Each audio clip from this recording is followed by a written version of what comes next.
All right, the fall of Ramadi is spiraling further into chaos. ISIS strengthening its hold in Iraq, and the defensive push by the Sunnis is failing. With ISIS now reportedly controlling up to 40% of Iraqi territory, the U.S.'s current strategy to defeat the terrorist group is brought into serious question. Here now to weigh in is Fox News contributor Gillian Turner. Gillian, it's great to have you. Is it time to change tack here? Look, ISIS now controls Mosul, Fallujah, and Ramadi, so the jig is up. There's really no way to continue to promote the narrative that the United States-led coalition is winning or that we are on the path towards ultimately degrading and defeating ISIS. Our top military commanders have told us since the beginning that airstrikes alone were not going to do the job.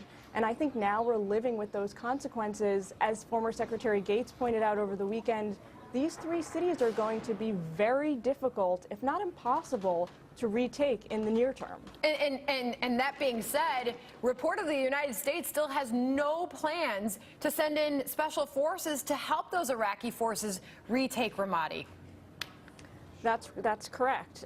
Since the fall of the city on Sunday, ISIS has been really focused on consolidating its hold over the territory, as well as demonstrating this to the international community with photos and videos on social media. So that's something that they're really preoccupied with at the moment, is not only achieving their objectives, but then taking the time and the energy required to really do a pretty thorough PR campaign. The idea that prevention is always more cost-effective and reliable than treatment stands here. We shouldn't be allowing these cities to fall in the first place. There may be tactical setbacks, as the administration calls them, but they have long-term consequences. And that's tough to hear, calling it a setback. Are we just abandoning these Iraqi forces at this point? I mean, when you look at things, it makes you wonder.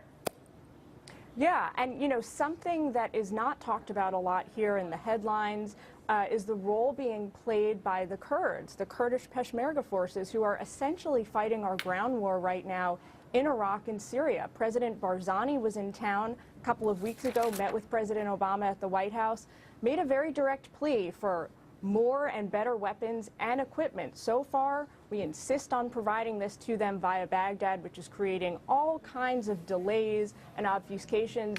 We really need to, at this point, stand up, if not for ourselves, for our allies in the region who are taking on a lot of the responsibility for us. All right, and meanwhile, the administration keeps defending their strategy. No change of tack just yet.